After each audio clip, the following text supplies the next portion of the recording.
Want to make sure we get the recording. Hello, Margaret. Welcome. Thanks for coming. And again, if you have any questions or anything, you could even let me know what course you're working on. I'd love to see that. Let's see, make sure we're inside our group.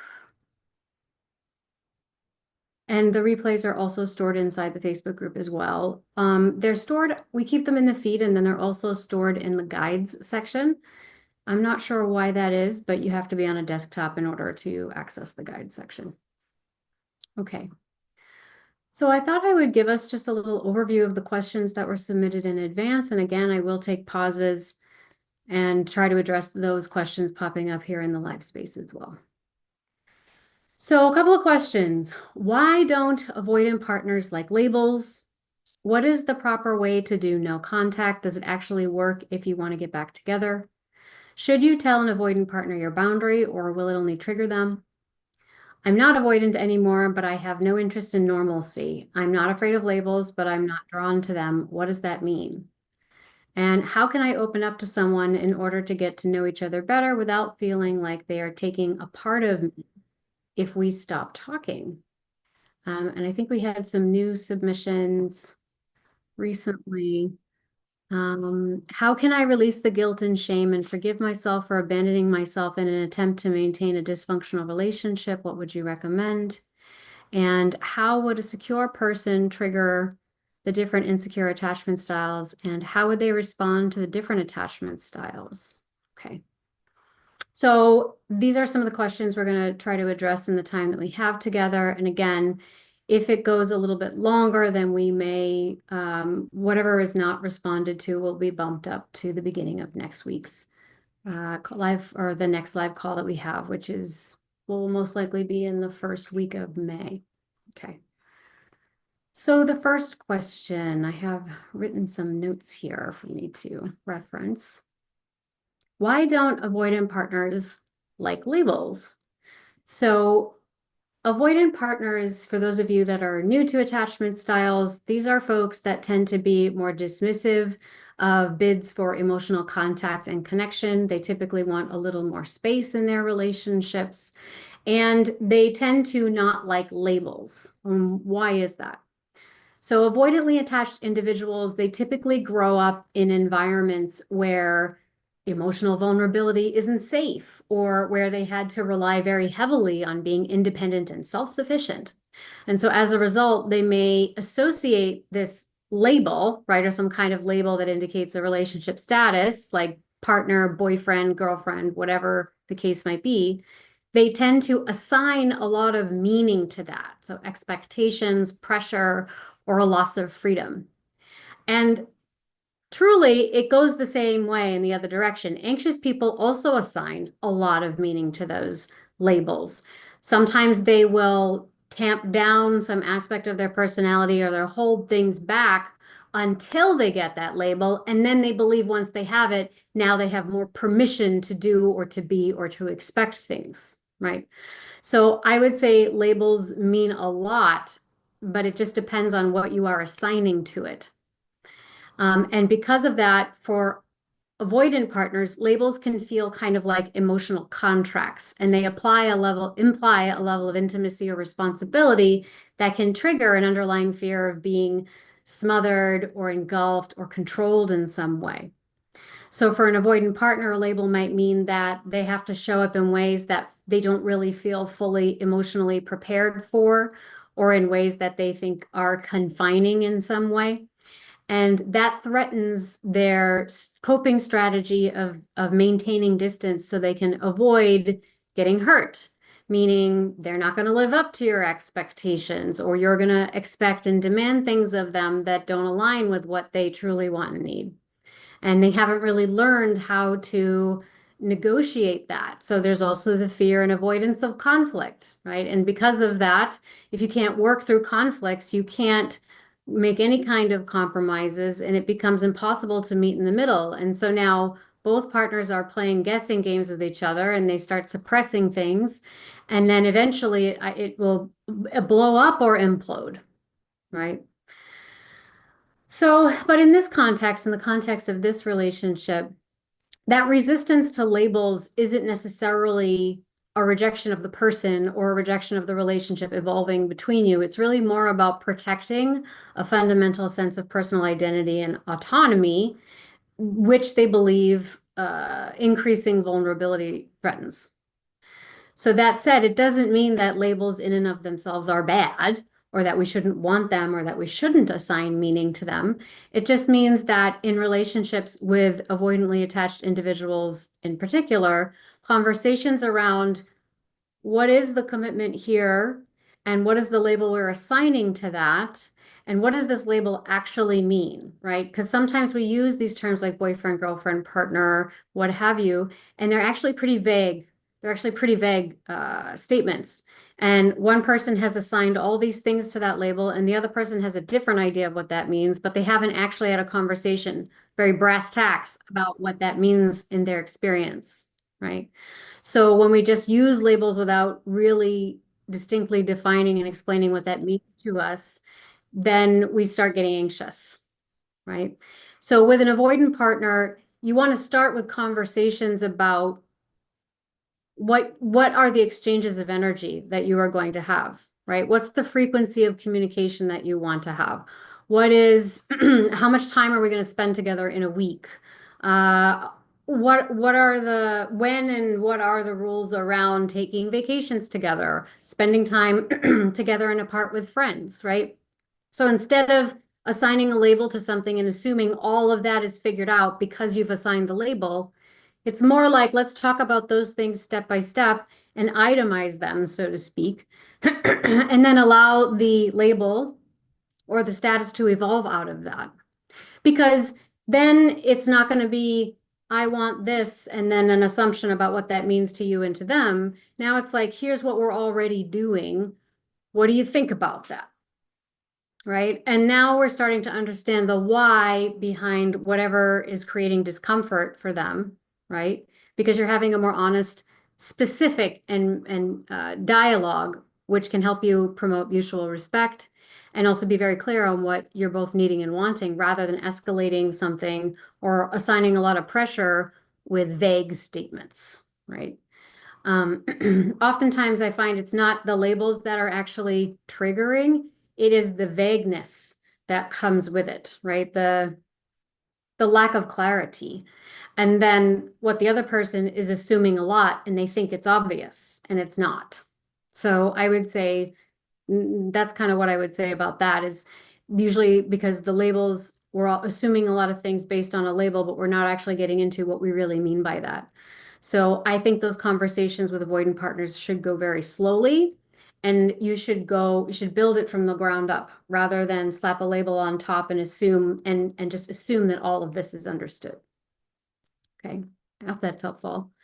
And I might just ask for those of you who are here with me live, have you ever had the anxiety over the label discussion, or has that ever come up in your experience? I'd love to know that. And actually, what I think I might do is jump to one of our later questions because we had another question kind of pertaining to labels. And I thought I might speak to this because it kind of comes from the avoidant perspective or an evolving perspective, maybe we should say. So one of the questions we also had was, I'm not avoidant anymore, but I have no interest in normalcy, and I'm not afraid of labels, but I'm still not drawn to them. So one thing I want to say here is that, first off, bravo, there's a lot of personal awareness there, right? And it is a really good reminder to us that healing doesn't mean becoming normal, right? It doesn't mean acting out your relationships in the rhythm and in the manner and in the developmental trajectory that everyone else does, or that we might assume it should be happening, right? Because of whatever social conditioning or other, standards we placed on ourselves. It's really more about starting to live in a way that is more authentic to the essence of who you are, as opposed to responding to attachment anxiety or fear of threats, right? Fearful of attachment threats.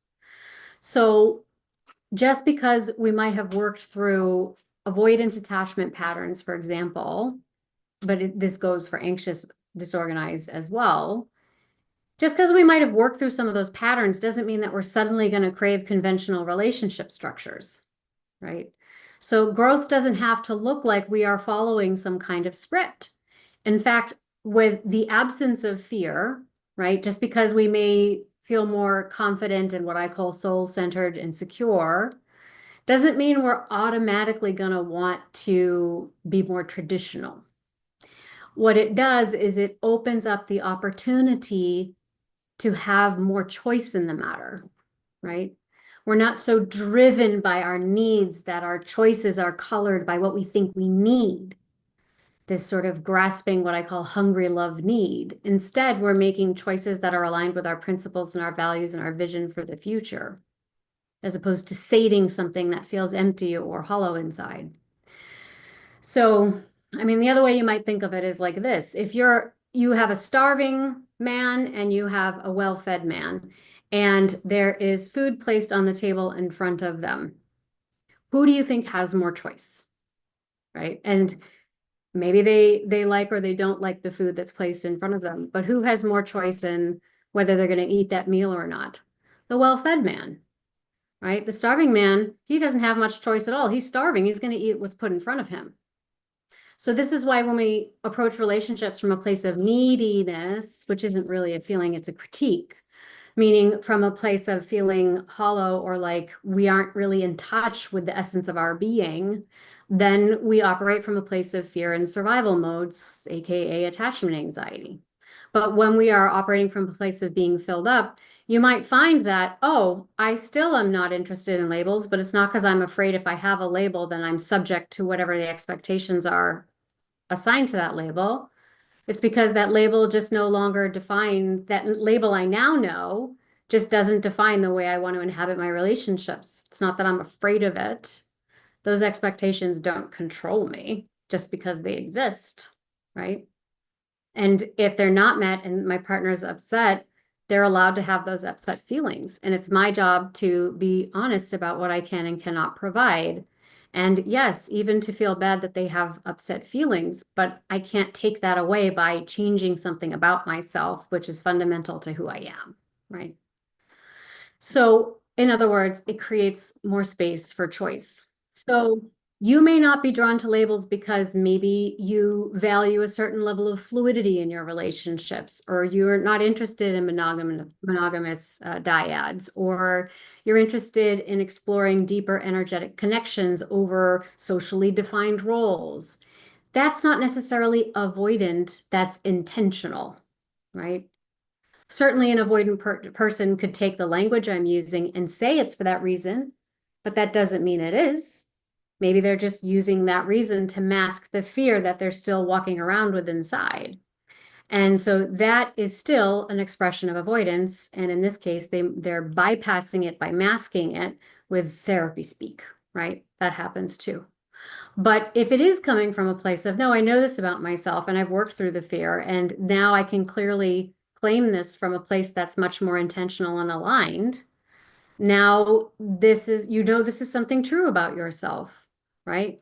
So the difference is whether you're avoiding intimacy or if you're consciously crafting a relationship that aligns with that more authentic truth.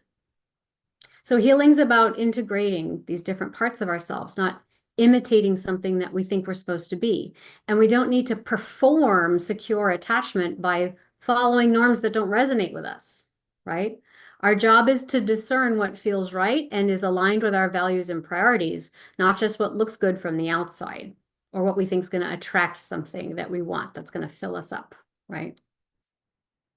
So if you're not afraid of labels, but you're also simply not interested in them, you can own that. That's not a symptom. That's your sovereignty. Okay.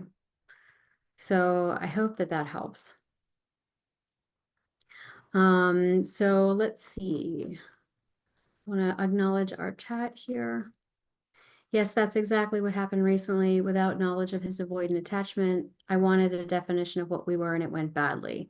We pulled away from each other after that. I'm allowing him a ton of space now and it's getting better. I'm trying to be more secure in my body and not be outcome focused. Ah, thank you for sharing that. Yeah. And again, it's not to say that we shouldn't want or need labels or we shouldn't label things. I think it's just about knowing what it actually means for both partners and then approaching it from a kind of ground up angle, right? Let's define this more specifically and then figure out what is the label for that. And are we both comfortable with what that means? Because now we know what it means for us, right? Okie dokie. So we had another question. What is the proper way to do no contact? Does it actually work if you want to get your partner back? Okay. So we have to really think about, actually, you know what? Why don't I just put that in the chat there? So we have our timestamp. Oh, Baisam got it for me. Okay. Thank you, Baisam. So what is the proper way to do no contact? Does it actually work if you want to get back together? So I would have you avoid using no contact as some kind of tactic to strategize or try to win somebody back.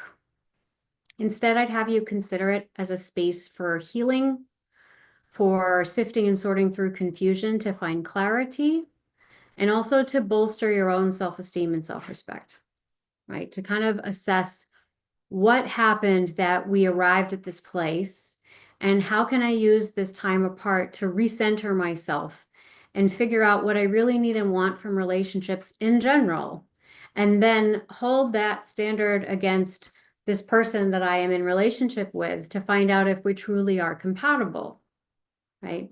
And of course, this kind of gets into boundary setting. And, the proper way is to do no contact would be to set a clear boundary for yourself and for them. If you're going no contact, do not contact each other. Don't stalk each other's social media, right? And realize that it's not meant to be a punishment for you or for the other person. No contact, if we're using it in a healthy way, is meant to create that space for some intentionality in stepping back from what might be triggering communication, calls, stalking someone's social media can be triggering, right? So that you both have a little more room to breathe, to reflect, and to grab hold of your nervous systems and exercise a little self-discipline so that you can listen to when I feel triggered, what is a trigger? A trigger is an unmet emotional need. And now that this emotional need is out in the space of the relationship, is it triggering because I'm actually asking for something to be met that only I can meet? Right? Or maybe it's a little bit of both. Maybe 60% of this is something I actually have to take ownership of, but 40% of that is something they could contribute to. But I'm not clear about that. So it's spilling out into the relationship, and now everybody's triggered because of all this emotional vagueness and confusion. So no contact creates that buffer of space, that kind of personal bubble, where you get to really ask those questions in earnest of yourself. And because of that, if you do want to get back together, no contact can actually help, right? But not because, oh, this is going to make them miss me. Right? That's not the energy we want to be entering into no contact with. It's about, this is how I'm going to recover myself and look at it from a more objective position. So you're getting the opportunity to reset your nervous systems, reflect on the relationship without feeling so reactive, and connect to your own needs and boundaries and values and priorities. And that's going to prevent further conflict or miscommunication, ideally, so you're not inflicting harm on each other. So you want to use the time to focus on healing your attachment wounds, get clarity on what was and was not working, and shift from reactive to responsive energy. Now, I would say after a few weeks, usually 30 to 45 days, if you've both been doing some internal work, you're investing in things to be self-reflective, to do a personal inventory. Maybe you've gone into therapy or you've done a workshop or you've sought some counseling and you've put things in place so that if you reconnect, there's a way and a tool and a support system for maintaining any changes you might have made or want to make, reconnecting and evolving the relationship further after you reconnect. then the no contact is being utilized effectively, I would say, right? And then you can reach out from a more grounded place. Now, if let's say it's been longer than that amount of time, more than a month or 2 months, and they haven't reached out to you, and they're not really being responsive to your initiation, or they're unreceptive to your messages, that's a sign they're disengaging and or they're doing the slow fade, right? They're not interested. And when people tell you what they need and what they want and who they are, believe them. Okay. And that can be painful, but it's a good information, right? The silence is a response. And so at that point, it's not really no contact anymore. It's the relationship is over. And so now you need to prioritize your own peace and your self-worth and not stick around in limbo. If they come back later, then it should be to a version of you that has more self-respect and self-awareness and can be very clear about what you will and won't accept in terms of frequency of contact and communication, right? Because maybe they come back, but maybe you just know they're not for you anymore. Because why would you want that? Someone who just disappears without explanation, not even to say, I don't want this anymore, right? They got a lot of work to do. It's not your job. So I hope that that's helpful. And I would also ask those of you who are here, have you ever gone into a period of no contact with someone? It's funny when people talk about this because like clients will say, oh, we went no contact. It's so military, right? It's so we're on opposing sides of the fence, right? We've gone silent. It's gone black. Contact has gone out. So as long as you're utilizing that time and space to recover yourself, I think it can be effective, but just make sure you're not using it as a strategy. And if you are, then that's something to look at. That's the first thing to look at, right? A question, what to do when the avoidant doesn't communicate at all, but there's a teenage kid who needs him, and whenever we reach out, he seems okay and willing, but then disappears and doesn't even say sorry. What to do when there's a teenage kid who needs him, and whenever we reach out, he seems okay and willing.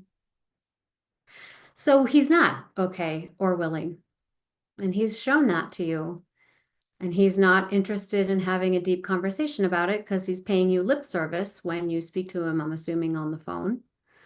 So the teenager is going to have to now say, okay, so I have an unreliable parent. I'm going to assume that's what this is. I have an unreliable parent. So I have to adjust my needs, and I have to adjust what it is that I need and find other avenues to meet those needs. Right. And as a parent, you can assist the teenager in walking through those conversations. So how else might we get that need met? And, as a parent, you can come up with other ideas and solutions, right? But you can't force someone to do and be what you want and need them to be. You have to see who and what they are, and then acknowledge who you are and what you need. And this is not a safe source to be asking that from. So if they are not a safe person to be asking to meet this need, then I need to stop asking them and putting myself in the position of being hurt over and over again. So that's the lesson you model for your kid.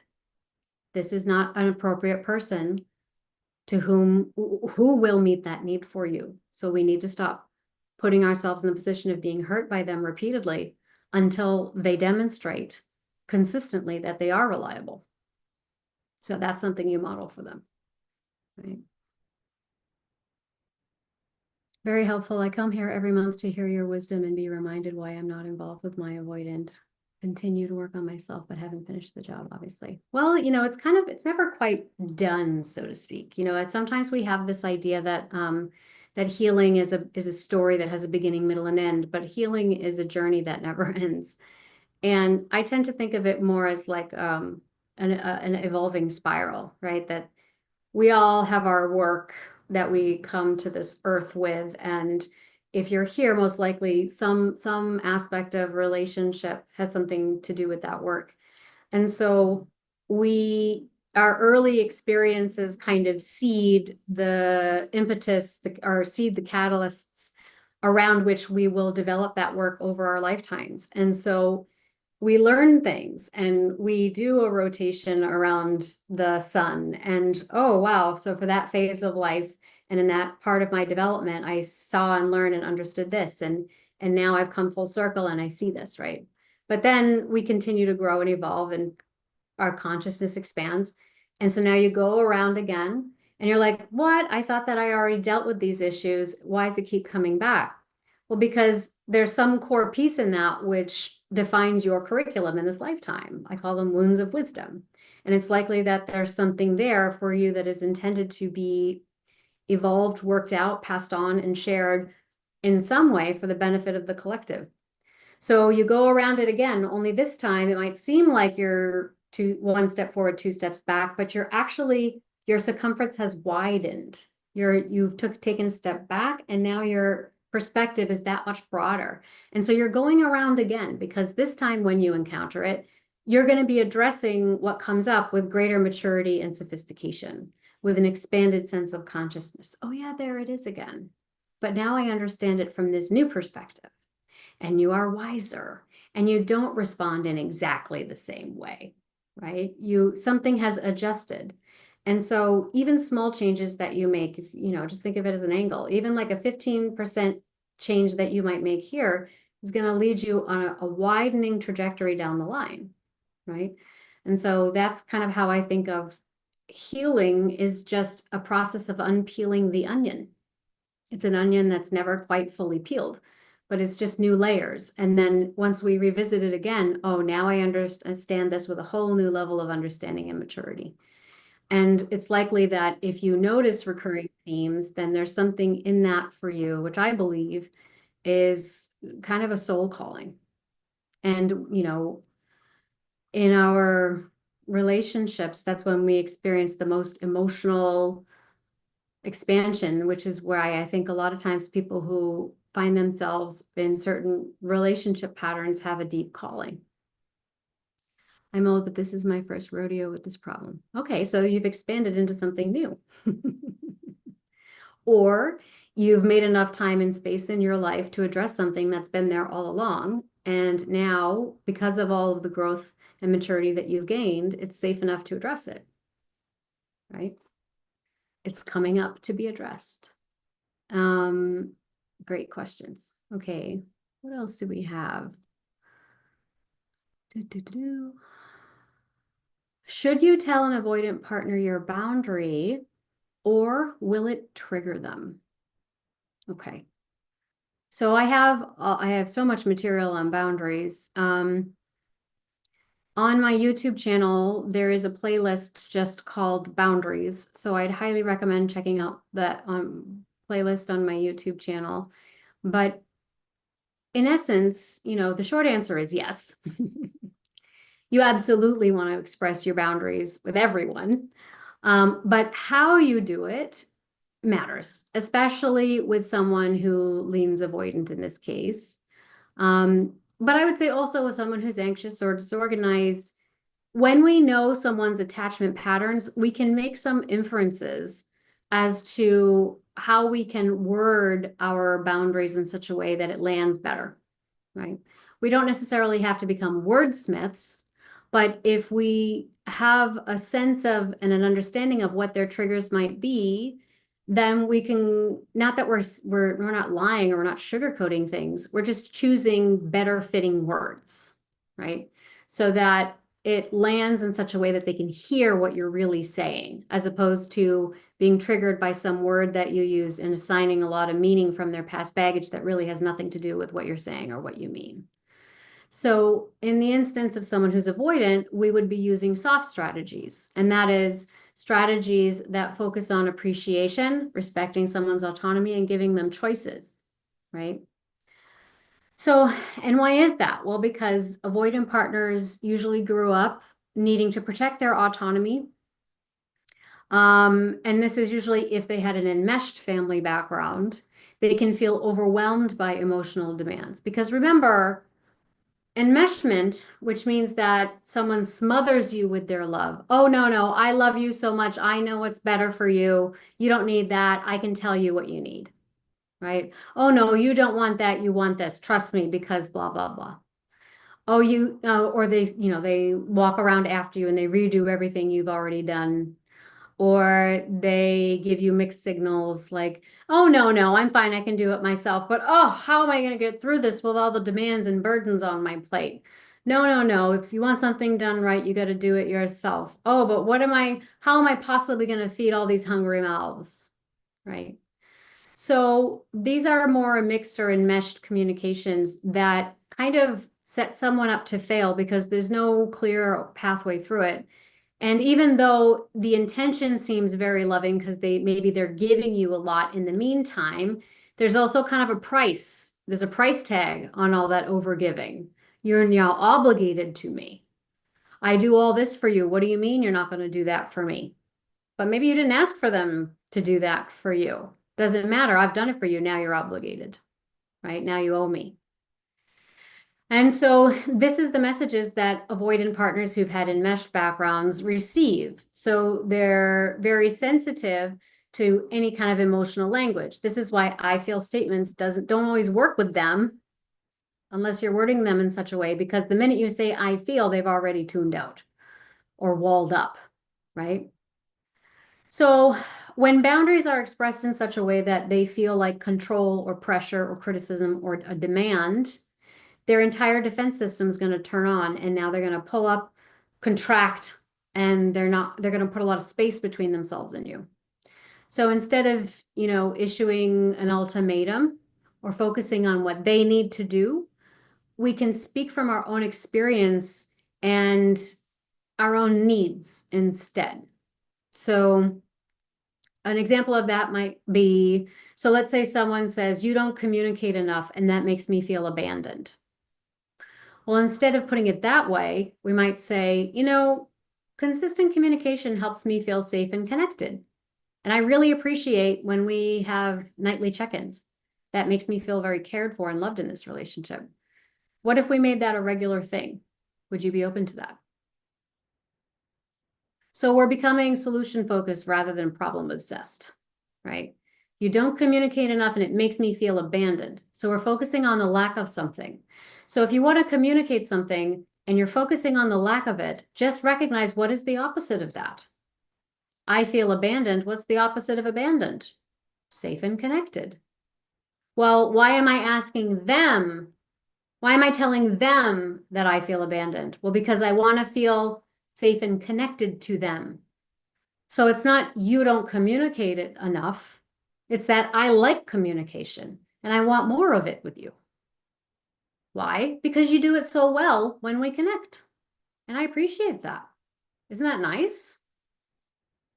Isn't it nice to be acknowledged in that way? Isn't it nice to know that when you connect to someone, they feel loved and cared for? That's how I'd want to be received. Instead of being told I'm not doing enough. And they're like, you know what? I like it so much. I'm just wondering if we could make it a regular thing. Would that be all right? Would you be interested in that? Oh, and now they're giving me a choice. Now I get to choose if I want to participate in their good feelings more often. Okay, that's all right. As long as they're not making me fully responsible for them. Yeah, why not? Sounds fun. So we're not demanding change, right? We're not demanding them becoming something else.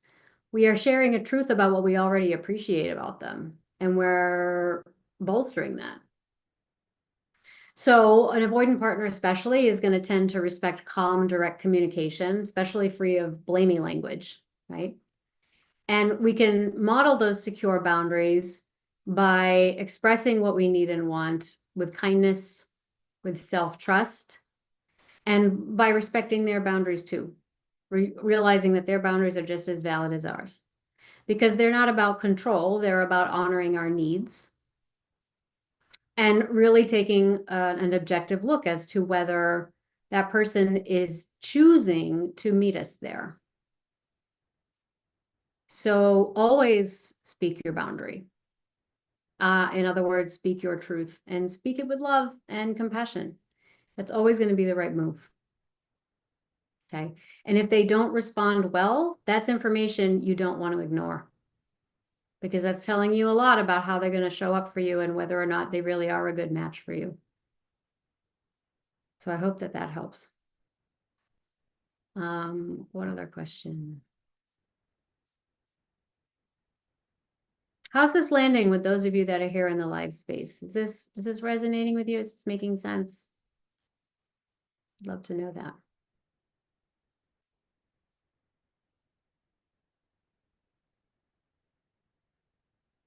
Okay, another question we had. How can I open up to someone in order to get to know each other better without feeling like he's taking a part of me if we stop talking? Okay. So that means you got to ground into yourself first. And we have to get in touch with the inner child that learned that the child had to negotiate itself around its parent in order to survive. Right? Because if you start talking to someone and you lose a part of yourself because you stop talking, you skipped over a whole bunch of boundaries there, right? That the boundaries are likely diffuse or porous. And you may not have had enough discernment to ask important questions before you gave way too much of your emotional investment to the situation. Or you assigned a lot of fantasy and wish fulfillment to a picture or an ideal version of that person that you imagined in your head because you have that hungry love inside and you want to experience reciprocation when maybe you haven't in a healthy way before, right?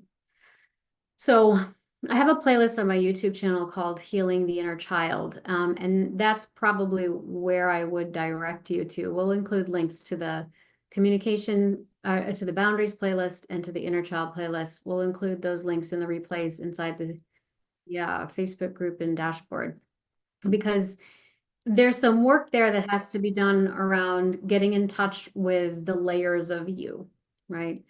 Before I go investing all my emotional energy and my fantasies and hopes and dreams about the future in someone, I need to see and know and understand that they are capable of XYZ, that they show up in a real way in XYZ circumstances, that when a fight comes up, they're able to meet me with an attitude of generosity and repair, assuming the best of intentions, right? That they are contributing to a sense of meaning and purpose in their own lives, and they respect the meaning and purpose that I seek in my own life, and that those two things are compatible, right? So if you feel like it's hard for me to just talk to someone without losing parts of myself, so that's where we need to strengthen your boundaries. We have to connect you to the transcendent aspect of you. And we need to find out what part of you doesn't trust you and keeps abandoning you, right? So it kind of comes to the other question I think we had, which was, how can I forgive myself for abandoning myself in service of a dysfunctional relationship? So actually, maybe I can do a little. So this is parts work in that playlist I mentioned for healing the inner child. It's all about parts work. But let me see if this will show this to you in correct order. Can everybody see this? Okay. So we have a part that is, there's the part that is abandoning. So I'm just going to put an A. Okay. There's the part that's abandoning. So this is the part of me that completely abandons myself when I start talking to someone, right? Then there's the part that's mad at you for abandoning. I'm just going to put M for mad. So this part is mad at you for abandoning yourself, right? And then I'm going to call this your higher knowing, your intuitive self, the essence of you, your spirit, right? And this is the part that understands why this part is mad and why this part is abandoning, right? That marker's not very good. Let's do this one. So I know why you're mad, and I also understand why you're abandoning. But these two are going to have a symbiotic relationship, right? So this is likely to be what Richard Schwartz, who does internal family systems theory, he calls this a managing part, meaning it's trying to protect the abandoning part. But the abandoning part, it tends to have more sway. And why is that? Well, because if you abandon yourself, it's because the abandonment was rewarded at some point, and usually by an attachment need. Well, maybe I don't like the way this relationship is going, or maybe this person doesn't behave in adherence to my values, meaning they're not consistent, maybe they're unfaithful, maybe they are lazy, maybe they're not reciprocal, maybe they're selfish, whatever. You've got all these values, but I think it's the best I can do. And I need them in order to survive mentally, emotionally, physically. So it's either survive or die. And if I have to abandon myself to survive, that's what I'm going to do, right? That's the early childhood attachment narrative because it's true, right? You have to become whatever your parent wants you to be so you can survive.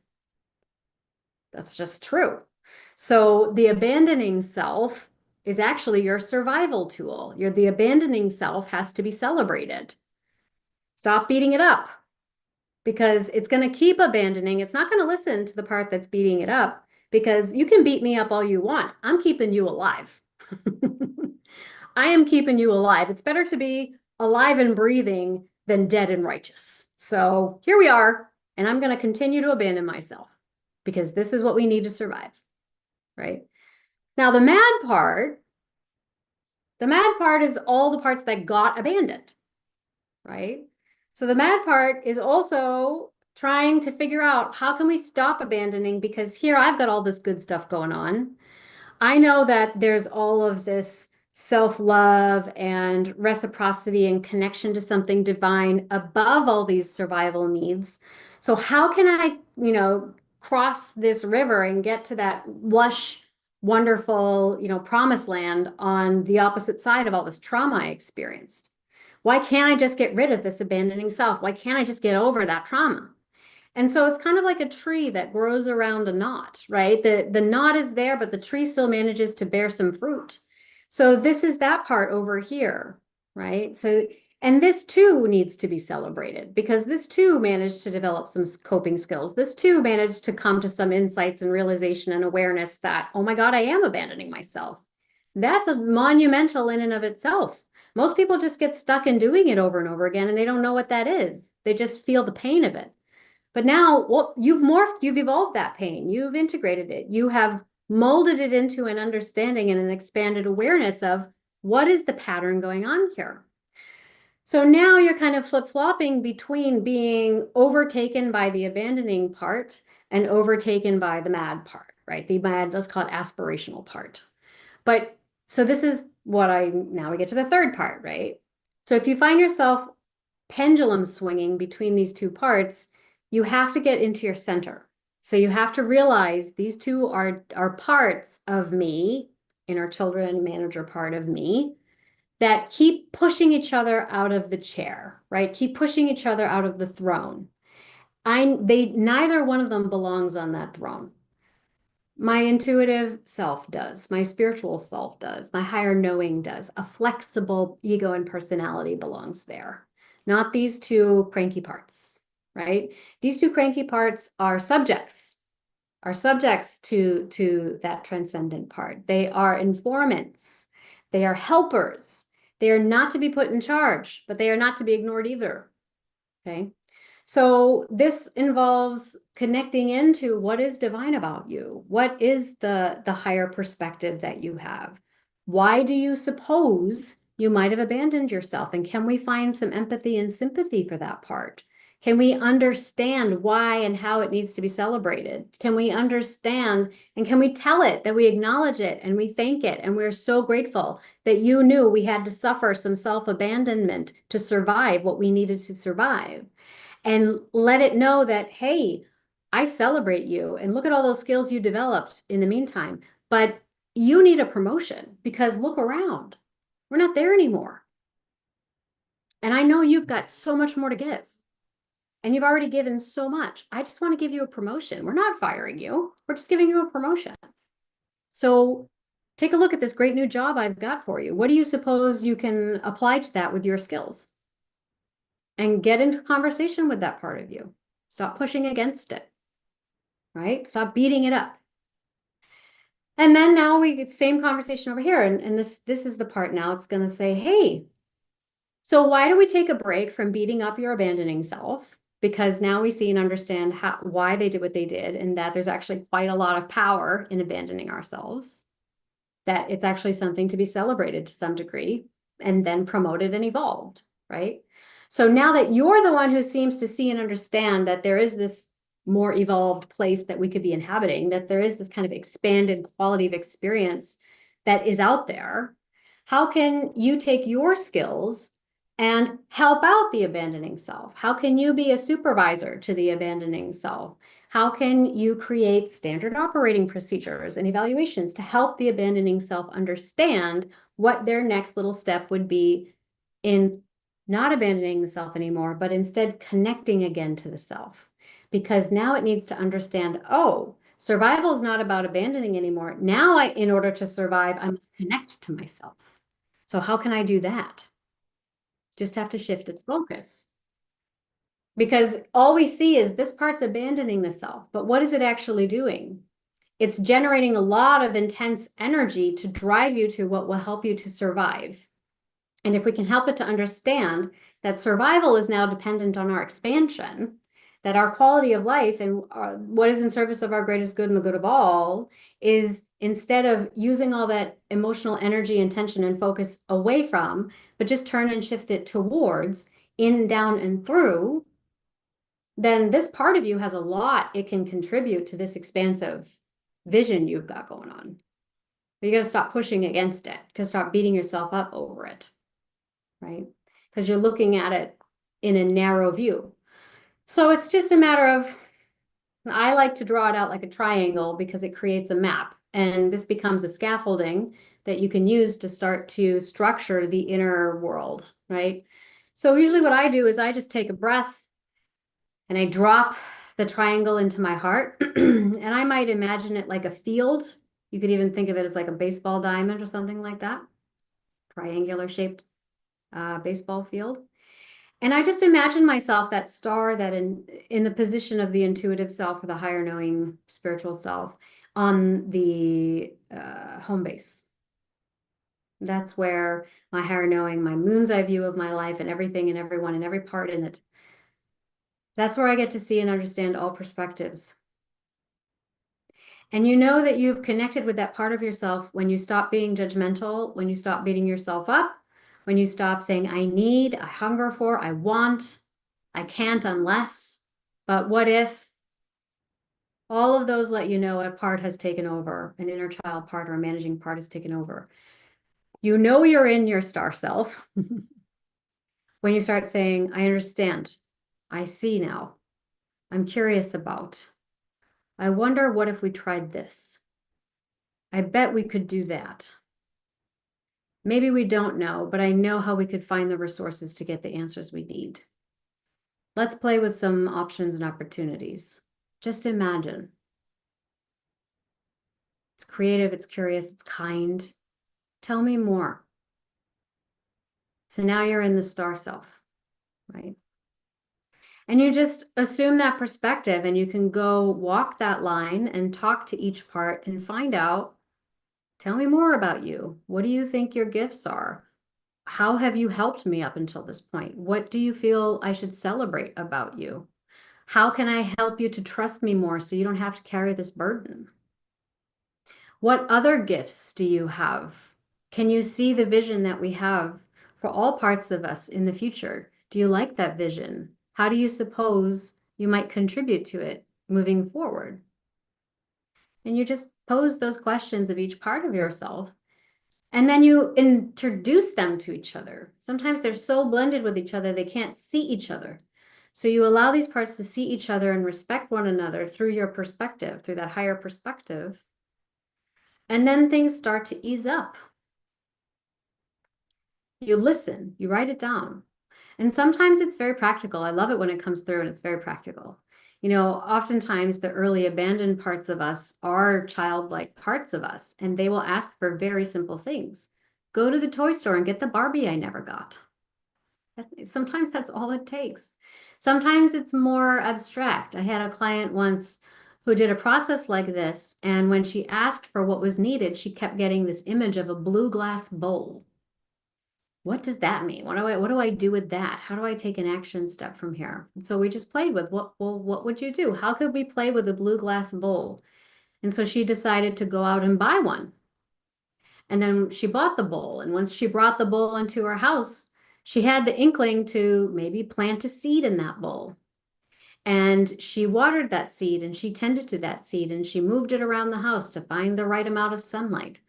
And over time, what she did was in her life, she was tending to something. She was nurturing something. She was acknowledging what it needed from day to day. And she couldn't speed it up because you can't speed up a budding plant. You just have to let it grow in its own time.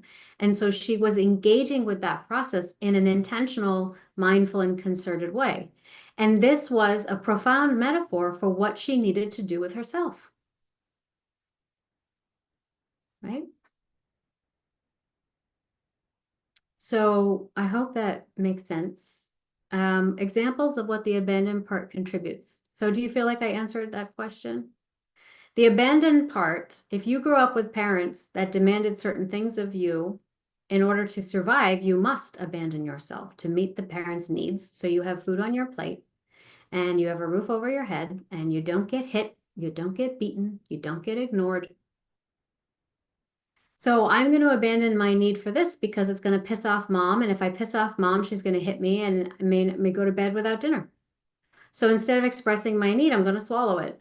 And I'm going to abandon that need in service of dinner, a roof over my head, and some semblance of affection from a parent. All of those things, which are of primary importance at that age and at that time. The abandoning self taught you to do that. The abandoning self protected you. It was protective.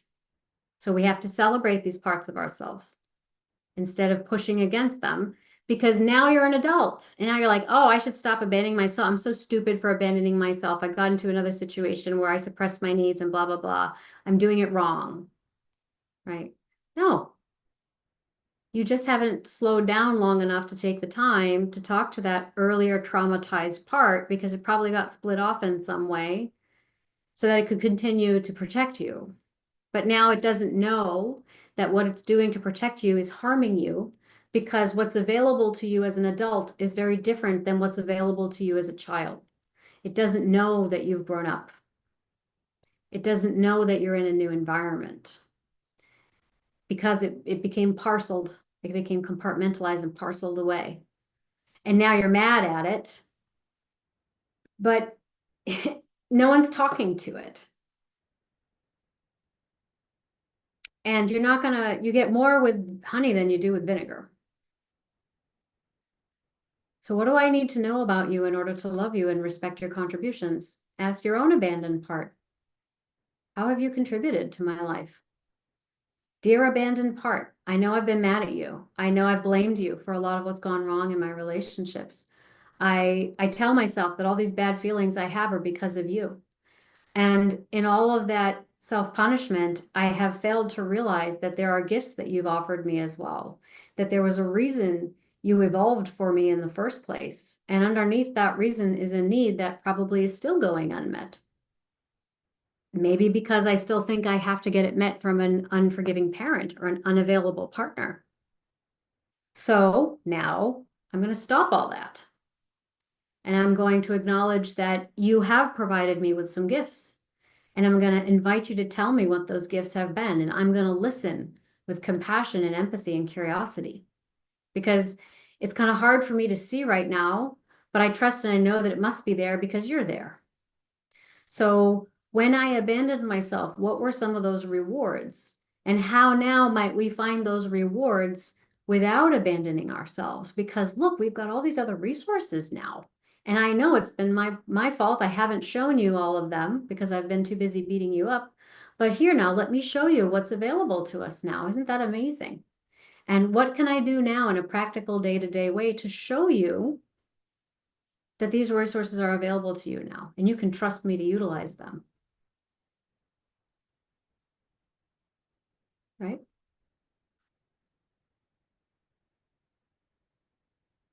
Right. So as an adult, we have to now realize that there are gifts there. There are gifts there, but we have to remove the labels from them. So the abandoning part, we're calling it abandonment because we see a movement away, right? It's just that the curriculum has changed. The curriculum has changed and nobody told it. So sorry, I didn't tell you the curriculum's changed. Come on back. Use that outward momentum and just turn it around and have that inward momentum.